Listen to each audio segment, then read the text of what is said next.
बिस्मिल्लाहिर्रहमानिर्रहीम। अक्सर Microsoft Excel का यूज़ करते हुए हमें ज़रूरत पड़ जाती है डेटा वर्टिकल से हॉरिजॉन्टल चेंज करने की या हॉरिजॉन्टल से वर्टिकल में चेंज करने की। और ये फंक्शन अगर हम एक्सेल में यूज़ करते हैं ट्रांसपोज कहलाता है। लेकिन फार्मूले से अगर हम ये काम करना चाहते हैं तो वो किस तरह से होगा, क्योंकि हम माइक्रोसॉफ्ट एक्सेल में काम करते वक्त अगर फार्मूलों से इसको करने की कोशिश करें तो वो थोड़ा मुश्किल है। लेकिन फार्मूला आपको पता है ऑटो अपडेट होते हैं। अगर ऑप्शन आप ट्रांसपोज एक दफ़ा तो कर लेंगे, लेकिन अगर डेटा में बाद में चेंजेस करी और लिंक नहीं होता ऑप्शन के अंदर तो वो डायनेमिकली चेंज नहीं होंगी। तो फार्मूलों से हमारे लिंक बने हुए होते हैं तो वो डेटा ऑटोमेटिकली चेंज होता है। तो ये सोचते हुए कि इसमें कोई प्रॉब्लम ना हो, अगर हम एक्सेल को यूज़ कर रहे हैं, एक्सेल में काम करते हुए ट्रांसपोज करते हैं डेटा वर्टिकल से हॉरिजॉन्टल में, तो फार्मूलों से किस तरह से किया जाता है। टोटल 5 एग्जाम्पल जो हैं वो मैं आज की इस वीडियो के अंदर आपको बताऊंगा और उम्मीद करता हूँ वीडियो आपको पसंद आएगी। तो चलिए शुरू करते हैं आज की इस क्लास को। माइक्रोसॉफ्ट एक्सेल को ओपन करेंगे। यहाँ डेटा मैंने बनाया हुआ है और सबसे पहले अगर एक एग्जाम्पल की बात करें तो इनडायरेक्ट फार्मूला मैंने पहले भी इसका बताया, रेफरेंस डिफाइन करते हैं हम। लेकिन आज ये टेक्निक आपको मैं बताऊंगा इनडायरेक्ट फार्मूले से डेटा को ट्रांसपोज किस तरह से किया जाएगा। तो सबसे पहले ये देख लें, column account customer loan states, कोई भी कॉलम आपका डाटा हो सकता है, उस पर तरीका देख लें कैसे हमें काम करना है इसमें। अब इस कॉलम से अगर हमें यहाँ से रिज़ल्ट करना है तो यहाँ 1 2 3 4 5 ये टोटल 5 कॉलम के बाद हम कर रहे हैं। तो इसके लिए हम लगाएंगे सबसे फर्स्ट एग्जाम्पल वो दे रहा हूँ मैं इनडायरेक्ट। और अगर आप फर्स्ट इस वीडियो को देख रहे हैं तो इनडायरेक्ट के और भी फंक्शन से रिलेटेड वीडियो मैंने शहाब इस्लाम यूट्यूब चैनल पर अपने अपलोड करी हुई, वो भी आप देख सकते हैं। तो यहाँ मैं कर रहा हूँ इन्वर्टेड कॉमा और सिंपल सेल कॉलम जो है हेडिंग वो मैं इधर टाइप कर रहा हूँ इन्वर्टेड कॉमा में, और शिफ्ट के साथ एंड फंक्शन, और एंड फंक्शन के साथ हम टाइप करेंगे column bracket open bracket close minus. अब कॉलम मैंने इसलिए बताए थे, कॉलम क्या मैटर करते हैं इसमें, यानी जिस जगह हम लगा रहे हैं फार्मूला 1 2 3 5 तो इस कॉलम को काउंट करना है और माइनस करना है। तो माइनस हमने कहा यहाँ जो हमें आंसर चाहिए इससे -5 पे जाएं कॉलम, और यहाँ पर रेफरेंस हमने डिफाइन करके ब्रैकेट इनडायरेक्ट का कर दिया, क्लोज एंटर करते हैं। देखें अकाउंट आ गया। अब जहाँ तक हमें ये फिल करना है, यानी टोटल 4 कॉलम और 4 रो हैं, तो यहाँ से इस सेल पर आके शिफ्ट डाउन टोटल 4 रो तक डाटा फिल होगा। तो सिलेक्शन बनाई राइट साइड के लिए, shift right arrow, total 4 column, control D down और कंट्रोल राइट। अच्छा एक चीज़ अब यहाँ देख लें, डाटा आ तो गया है लेकिन सेम आ रहा है, और यहाँ पर जो डाटा चेंज होना चाहिए वो नहीं हो रहा। क्यों? डबल क्लिक में कर रहा हूँ, कंट्रोल Z कर लेते हैं पहले दोबारा से। एक चीज़ इसमें चेंज करनी है हमें। अब जैसे हमने इसको यहाँ पर रेफरेंस दिया है A और इसको राइट साइड करेंगे फिल, तो ये तो सही आ जाएगा। इसको देखें कंट्रोल R। अब देखें यहाँ पर ये कॉलम में था हमारे पास, इसको मैं यहाँ से कम कर देता हूँ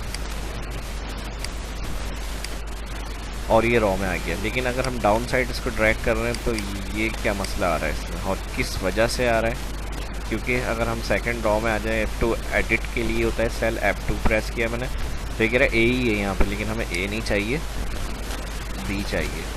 ये चेंजेस करनी है आपको। कॉलम C फिर F2 कॉलम D, और यहाँ से अब इसको शिफ्ट के साथ राइट और शिफ्ट के साथ डाउन, कंट्रोल R। ये हो गया, ये हो गई फर्स्ट एग्जाम्पल।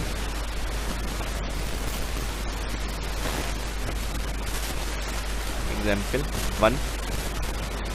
अब इसको एक और तरीके से अगर हम करते हैं, यानी इस डेटा को हमें यही ट्रांसपोज करना है और किसी और तरीके से करना है, तो इसके लिए अब हम दूसरी एक एग्जाम्पल मैं आपको दूंगा। एग्जाम्पल 2 कर लेते हैं इसकी। अब देखिए यहाँ पर इसका सेल एड्रेस क्या है, A1 जहाँ से डाटा स्टार्ट हो रहा है, आप कोई भी नाम दे सकते हैं। मैंने AA या XYZ कर लें और इसके साथ सेल रेफरेंस दे दें A1। इंटर करा। इंटर के बाद सेल पे आ जाएंगे, सेल के लास्ट में ड्रैग मोड कर्सर और इसको हम कर देंगे नीचे ड्रैग। टोटल 4 है, 4 तक ड्रैग किया इसको। अब इस कॉलम को पूरा सिलेक्ट करेंगे। जब हम नंबर को एंड में रखते हैं अल्फ़ाबेट के साथ और ड्रैग करते हैं तो उसमें खुद से ही वो नंबर अपडेट होता है 2 3 4। तो ये ड्रैग मोड कर्सर से अपडेट हो गया। अब इसमें यहाँ हमें करना है B, डबल क्लिक करके मैं चेंज कर रहा हूँ C और यहाँ करना है D। अब नेक्स्ट इसके बाद इसको जब हम राइट साइड ड्रैग करेंगे तो A2 A3 A4 इस तरह आना चाहिए। तो इसको कॉलम को पूरा सिलेक्ट कर लें। ये ध्यान में रखिएगा, हेडिंग्स चेंज करनी है B C और लास्ट वाली हो जाएगी D। अब इसके बाद इस कॉलम को पूरा सिलेक्ट करना है और राइट साइड जहाँ तक फिल करना है डेटा वहाँ तक सिलेक्शन बनानी है, या सिलेक्शन नहीं भी बनाएंगे तो इस तरह से आप इसको ड्रैग मोड कर्सर से ड्रैग करेंगे, सेल के लास्ट में आ जाएंगे और इस तरह से इसको ड्रैग कर लेंगे। अब सिंपल इसमें क्या करना है, ऑल सिलेक्ट करेंगे और सिलेक्ट के बाद कंट्रोल H। अच्छा, एक चीज़ हमने चेंज नहीं करी, जो B था ना, B1 और C1 इस तरह से आएगा क्योंकि यहाँ नंबर हमारे आगे ऐड हो गए। कंट्रोल Z और ड्रैग करने से पहले ये सेल एड्रेस को हमें B1 और C1 ये करना है और D1 यानी स्टार्टिंग जो होगा वो सेल चाहिए।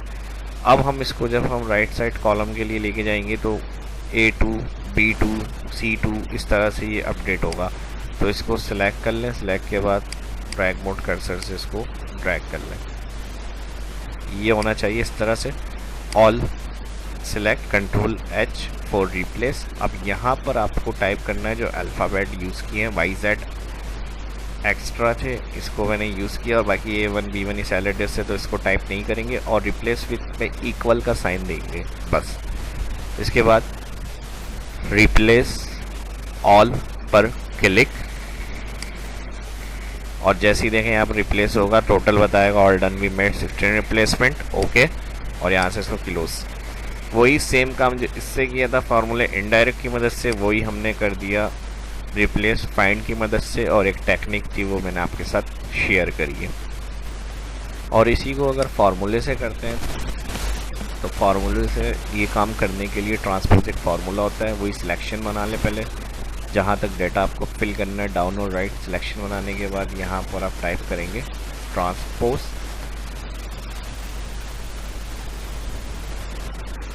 ट्रांसपोज ब्रैकेट ओपन और ऑल डाटा सिलेक्ट। मेन जो टेबल होगा जिसका डेटा आपको वर्टिकल से हॉरिजॉन्टल में लाना है तो वो ऑल टेबल सिलेक्ट करेंगे, ब्रैकेट क्लोज और एरे अप्लाई करते हैं। नॉर्मल ट्रांसपोज फार्मूला जो होगा आंसर नहीं करेगा तो इसके लिए हमें एरे कंडीशन अप्लाई करनी पड़ती है। इसको मैंने पहले भी शहाब इस्लाम यूट्यूब चैनल पर अपने बताया है आपको। एरे अप्लाई करना है अगर फार्मूले में तो कंट्रोल शिफ्ट एंटर करते हैं हम, इस तरह से देखें ये ट्रांसपोज हो जाएगा डेटा। तो 3 तरीके हो गए। एक और जो सिंपल होता है ऑप्शन वो देख लें पहले, उसके बाद एक और फार्मूला बताऊंगा।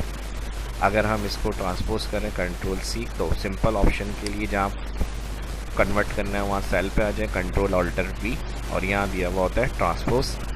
सिंपल ओके कर दें तो वही डेटा इस तरह से ऑप्शन से आ जाएगा आपका। अब देखें एक बात, हो सकता है आपके दिमाग में आ रहा हो कि इतनी मेहनत क्यों कर रहे हैं, जब इस तरह ये ट्रांसपोज से हो गया हमारा अकाउंट तो ये चक्कर क्यों है।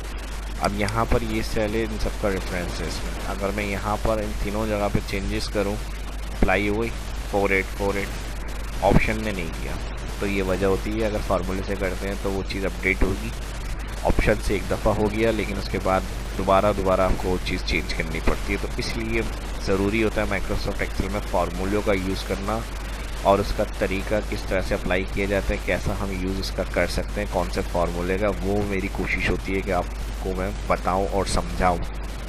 तो ये हो गया। अब एक आखिरी और तरीका देख लेते हैं इसके लिए। ये अगर कंडीशन है, कंडीशंस होती हैं, देखें अब पूरे वर्ल्ड में एक्सेल यूज़ होता है और किसी भी तरह का मसला किसी के साथ भी आ सकता है। तो मेरी कोशिश ये होती है कि जो जो प्रॉब्लम आ सकती हैं वो मैं आपको बता दूं खुद से, और इसके अलावा अगर कोई ऐसी चीज़ जो आपके साथ है प्रॉब्लम वो आपको मैं नहीं बता सका तो वो आप फिर कमेंट में पूछ लिया करें, लाजमी कमेंट किया करें उसके लिए। या जो सीखना चाहते हैं आपके जहन में उससे रिलेटेड टॉपिक मैं अपलोड करूँगा, उसके लिए भी ज़रूर कमेंट किया करें। तो कंट्रोल सी एक कंडीशन अगर ये होती है, जैसे हमने कंट्रोल वी कर दिया, न्यू शीट पे आ जाता है। अब यहाँ पर ये है ब्लैंक। अगर मैं इसको ट्रांसपोज करूँ तो लाजमी सी बात है किसी भी तरीके से करूँ फार्मूले से ऑप्शन से वो चीज़ भी ब्लैंक में आ जाएगी। लेकिन मैं चाह रहा हूँ कि जहाँ पर ब्लैंक है तो वो कलर से पता चले हमें हाईलाइट होकर कि यहाँ पर एंट्री नहीं हुई है इस डाटा की। बाज़ दफ़ा चेकआउट कर रहे होते हैं हम डाटा को, तो वो चीज़ उस डाटा में है, किन किन की पेमेंटें रिसीव हुई हैं, कौन कौन सी ड्यू डेट निकल चुकी, ब्लैंक हो गई, तो वो चीज़ हमें हाईलाइट हो डाटा की। तो वो किस तरह से कर सकते हैं, तो ट्रांसपोज करते हुए अब देखें ये है डाटा ओरिजिनल, और इसका मैं चाह रहा हूँ जहाँ ब्लैंक सेल है वहाँ ब्लैंक लिखा हुआ है ट्रांसपोज में हमें। तो यहाँ से आप अंदाजे से वही जितने कॉलम और रो में डाटा आपको चाहिए ट्रांसपोज करके वो सिलेक्ट करें, फिर ट्रांसपोज टाइप करें और फिर इफ़ ब्रैकेट ओपन अगेन इस पूरी कंडीशन को सिलेक्ट करें। इफ ब्रैकेट ओपन के बाद रेंज सेलेक्ट करिए A1 से कॉलन D4 बराबर होता है ब्लैंक, 2 इन्वर्टेड कॉमा का मतलब ब्लैंक। तो फिर मैंने कहा कॉमा इन्वर्टेड कॉमा, यहाँ लिखा हुआ आना चाहिए ब्लैंक। अब कुछ भी यहाँ पर शो कर सकते हैं जो आप चाह रहे हैं, वो टैक्स आप ब्लैंक की जगह लिख सकते हैं। फिर कॉमा अदर में वैल्यू फॉल्स, अगर यहाँ पे ब्लैंक है तो ये ब्लैंक लिखा हुआ दे, माना तो फिर क्या आना चाहिए वैल्यू फॉल्स में हमने कहा यही वाली कंडीशन पूरी बता दें। ब्रैकेट इफ़ का क्लोज, ट्रांसपोज का क्लोज, और अभी मैंने बताया था प्रीवियस एग्जांपल जो मैंने दिए कि ट्रांसपोज में एरर अप्लाई करते हैं हम फार्मूले में, और एरर अप्लाई करने के लिए कंट्रोल शिफ्ट एंटर। जैसे ही देखें यहाँ पर हमने कंट्रोल शिफ्ट एंटर किया तो जो ब्लैंक था वहाँ ब्लैंक लिखा हुआ आ गया। इसी तरह अगर मैं यहाँ से इसको ब्लैंक कर दूँ तो यहाँ ब्लैंक लिखा हुआ आ गया। हाईलाइट किस तरह करना है, तो इसके लिए फिर all select highlight equal to कर लें, यहाँ पर चले जाए ब्लैंक, कलर क्या चाहिए हमने कस्टम, और यहाँ से फिल इसका आना चाहिए येलो। ओके ओके, कलर कोई सा भी आप रख सकते हैं इसमें। तो इस तरह से वो डाटा के अंदर से आप ब्लैंक सेल को पॉइंट आउट कर सकते हैं, हाईलाइट कर सकते हैं। तो ये वीडियो आपको कैसी लगी आपके लाइक से और कमेंट से पता चलेगा, और वीडियो अच्छी लगी तो ज़्यादा से ज़्यादा लाइक करें। इसी तरह की और वीडियो देखना चाहते हैं तो फर्स्ट वीडियो को देख रहे हैं चैनल को सब्सक्राइब कर लें, आने वाली वीडियो के लिए बेल आइकन पर क्लिक करना ना भूलें। अपना ख्याल रखें, दुआओं में रखें। मिलते हैं नेक्स्ट वीडियो में, प्रैक्टिस करें। कोई चीज़ समझ में नहीं आई है तो कमेंट करके पूछ सकते हैं। मिलते हैं नेक्स्ट वीडियो में, अपना ख्याल रखिएगा। शाह इस्लाम को इजाज़त दीजिए। अल्लाह हाफिज़।